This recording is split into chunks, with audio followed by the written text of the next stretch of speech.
There we go, now I'm getting it figured out.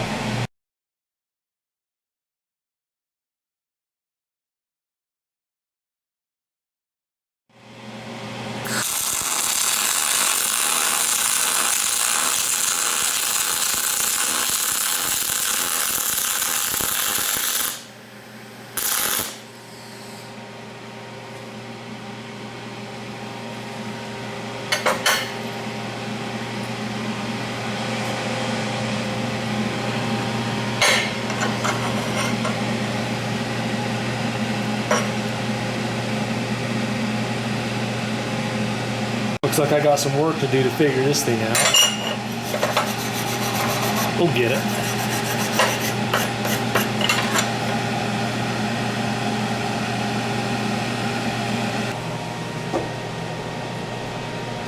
It's a lot stronger than I thought it would be.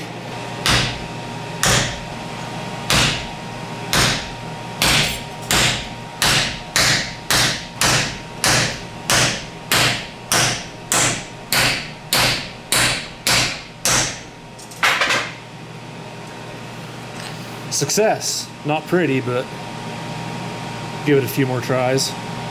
Guess I had to rip it back open the other way and show you guys how far it burned in with it fitted that way.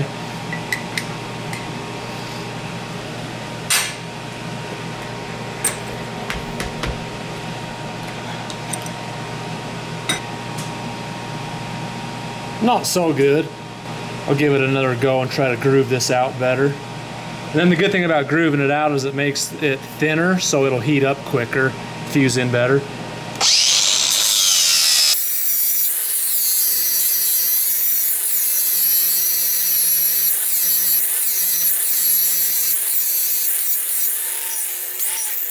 In my shop, I got a TIG welding shop. I never do this spool gun stuff until now. But I'd be chamfering these, machining them smooth and cleaning them and cutting them a lot cleaner and better. But I'm just trying to show you like a real world scenario. If you were doing boat building or stuff in a bigger shop, just getting it done quicker. Could have maybe used a little bit more of a bevel, a little bit steeper of an angle to get it wider, but give this a try. I honestly don't know what the hell I'm doing with this spool gun with a TIG. You know, you can sit there and heat it up and watch it all liquefy before you add a rod, but this spool gun, you got to get after it pretty quick, or it just piles up on you. I'm going to turn the wire speed down just a little bit from what their chart recommends.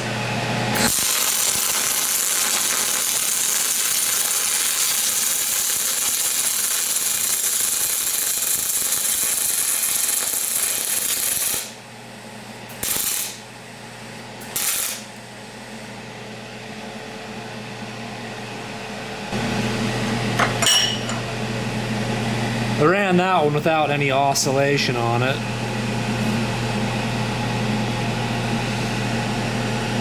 It's starting to burn through the back pretty good. I bet that's going to be a strong one. This is pretty fun for a change from TIG weld. It's smokier than all hell though in here.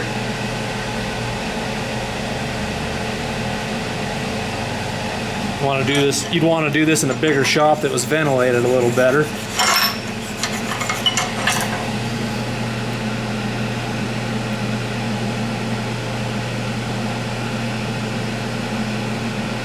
Sorry for all the noise on this video. I gotta have this exhaust fan running to get all the smoke out of my shop.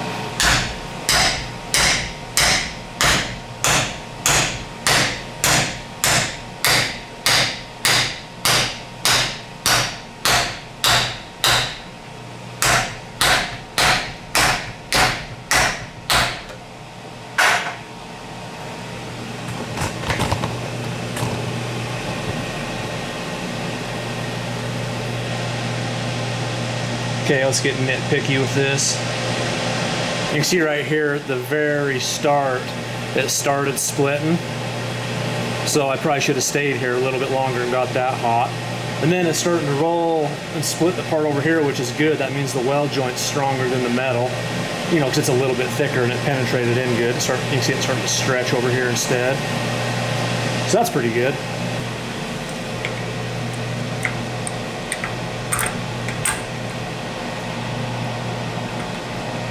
Oh, I can't get that one to bend back. Get up on the table here and wrench away at it.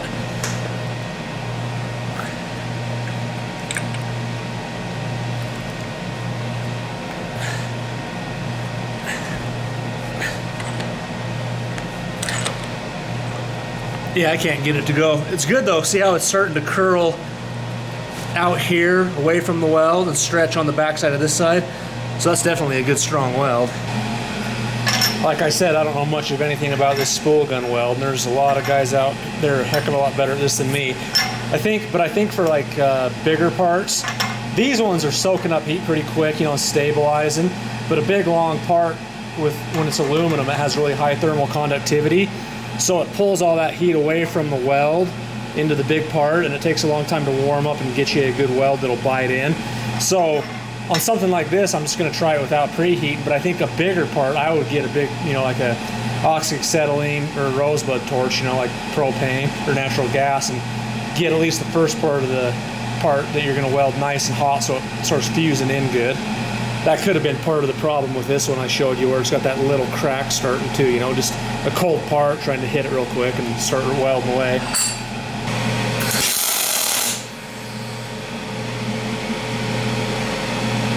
I turned my heat up just a little bit from their chart because T-welds require more heat, and especially since I got it tacked down to this aluminum plate below it too, that's going to pull some heat out of it.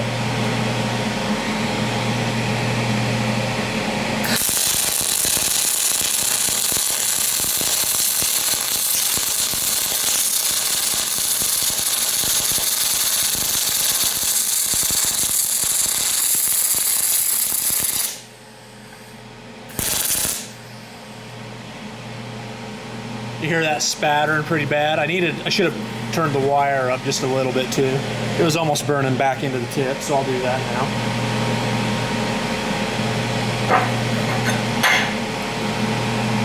And this side should weld smoother now that the part's all warmed up too.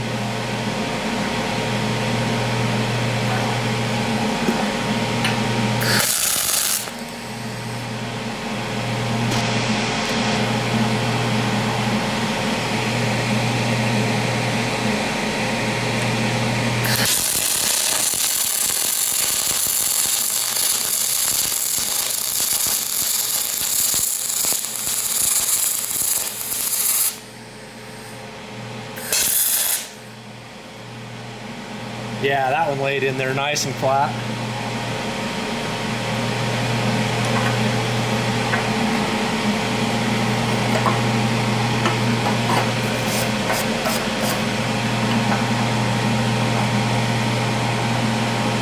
A little bit too wide of oscillation over here. You can see where there's a gap. I'm pretty happy with that one though for first go at it. Try stacking a little weave on top of it and see how that does.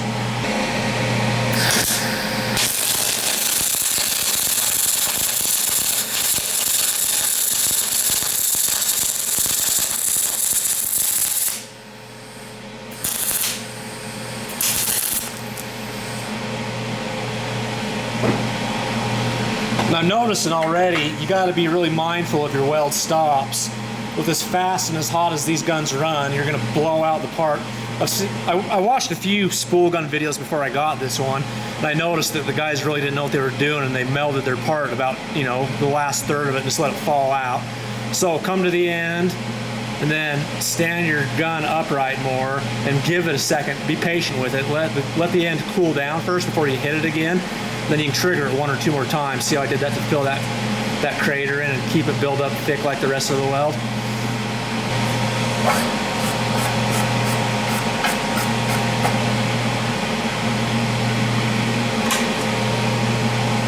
And I like doing what I call a lazy J pattern. I'm left-handed, so it's a backwards J, but I'll come out like this and then come back up like this, kind of a zigzag. And my thought process on that is when you swoop down, you're building up material here and leaving a little shelf so you can come back up on it and put your top part, and that kind of helps. For me, it seems like at least it helps it not undercut this top part. Hopefully that makes sense. Come down, fill it, come back up on top of that puddle, and then just keep swooping like that. Try a lap weld now.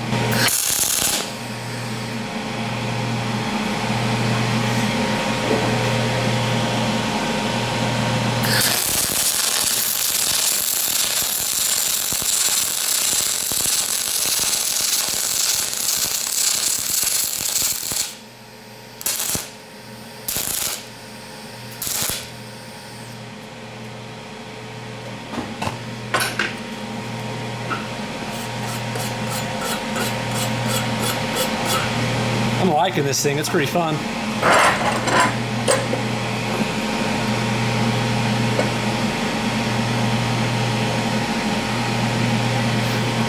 Okay, let's try some thinner material. Go with 1/8 inch. I'd like to try to give you guys a better arc shot of this, but my camera's $1,000 and I don't, all this spatter flying everywhere, I don't want to ruin my camera, so sorry guys, I'm just giving you the backside view.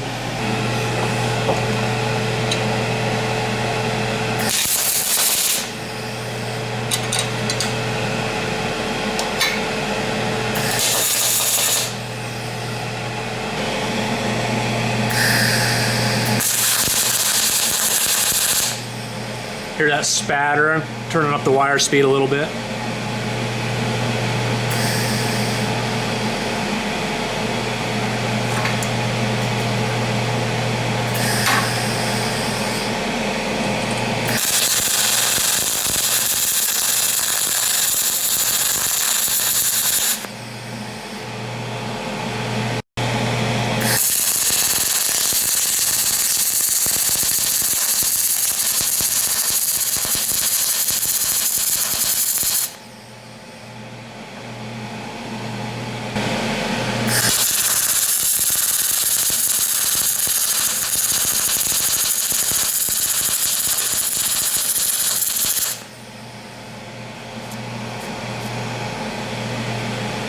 I think if I was getting more serious about this type of spool gun weld, I'd get out a pencil and paper and take some notes on exactly how I'm setting it. I'm quite a ways off from what the chart says on this 1/8 inch.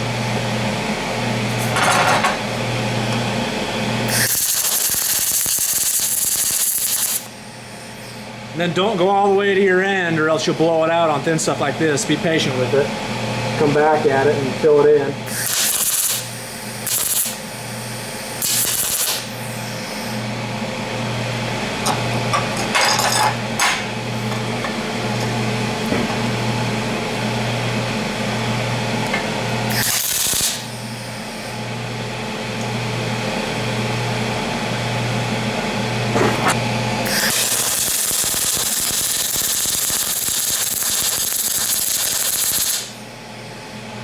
Too hot?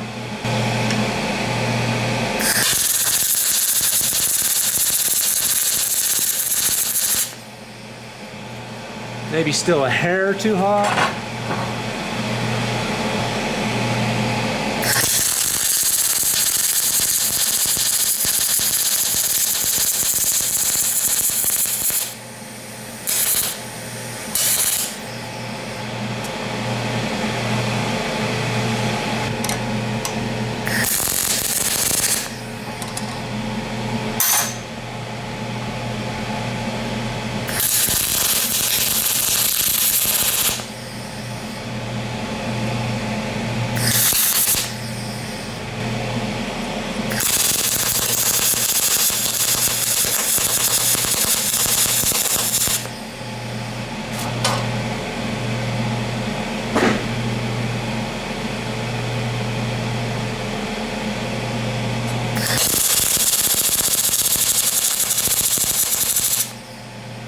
Definitely see it burning in really good.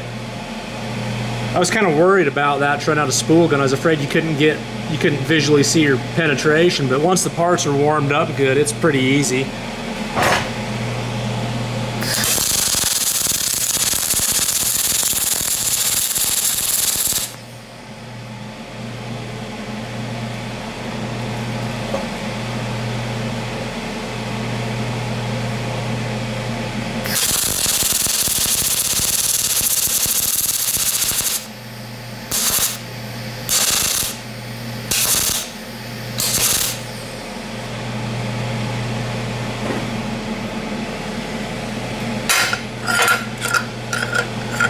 Got a gap on that one. We'll see if we can fill that in for fun.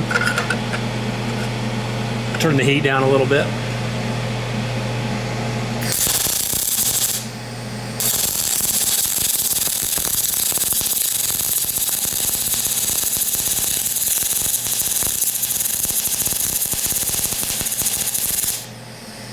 Then if you see it getting too hot, you can pull your gun away and get some more wire stick out. That'll reduce your heat, you know, within reason. You don't want to come way back because the wire will start curling off and not be accurate. And then you'll lose your shielding gas coverage. But I was getting back, I don't know, maybe 3/4 of stick out to an inch or something.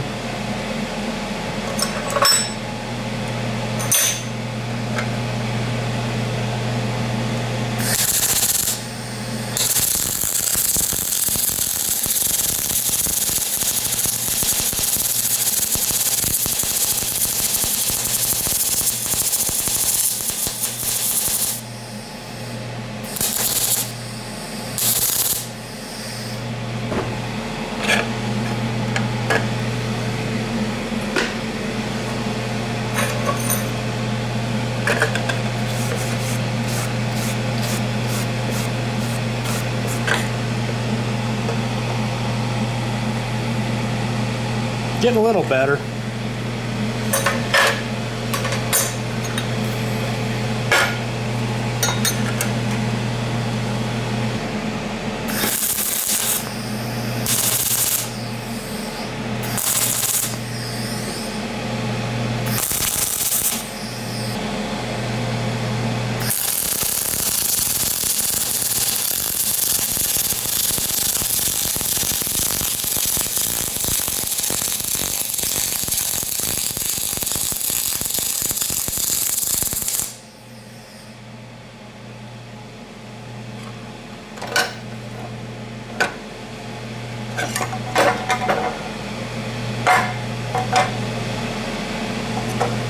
Try to fill in that gap.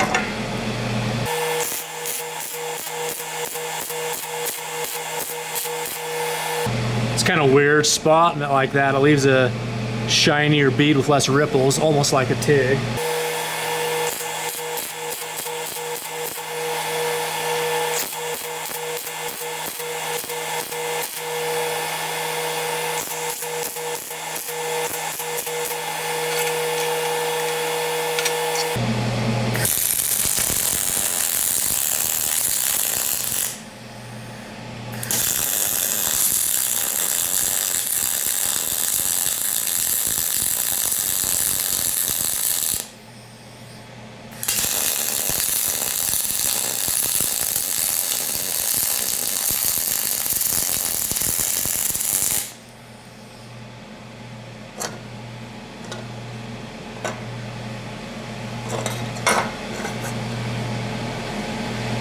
Starting to look like the trash bin at a community college welding school here.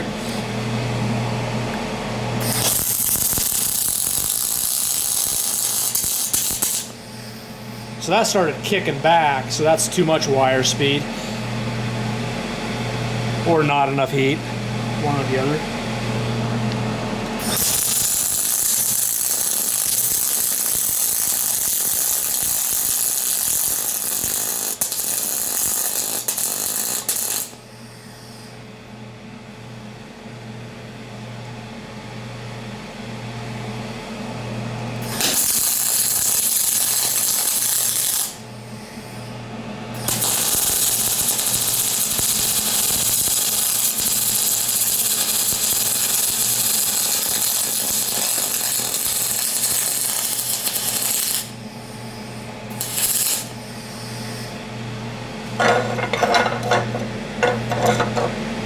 This is way trickier to get an even looking ripple versus TIG. I'm gonna have to start looking at it at a steeper angle and paying attention to the back side of my puddle.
There we go, now I'm getting it figured out.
Hey, thanks for watching. I'm going to leave a link below for this 285 MIG and then the spool gun that I used in this video.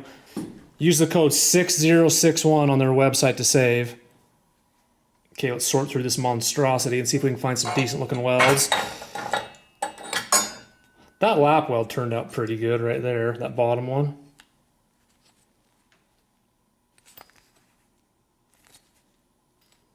The weld's a lot better, like I said, once the parts get hot. You know, it doesn't...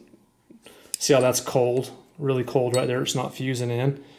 But then once I got this side done and flipped it over, you know, this was the one where I was doing a little bit of a weave on.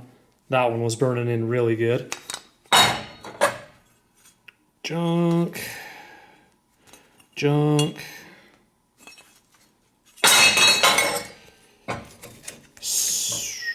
So-so. Junk. This one was probably the best right here. It'd take me a lot longer practicing with this machine to get repetitive. Get where I know what the heck I'm doing, but it's pretty fun for a first go at it. I'll leave a link below for this too. This is pretty handy. You can hook it up to a bigger propane bottle if you want.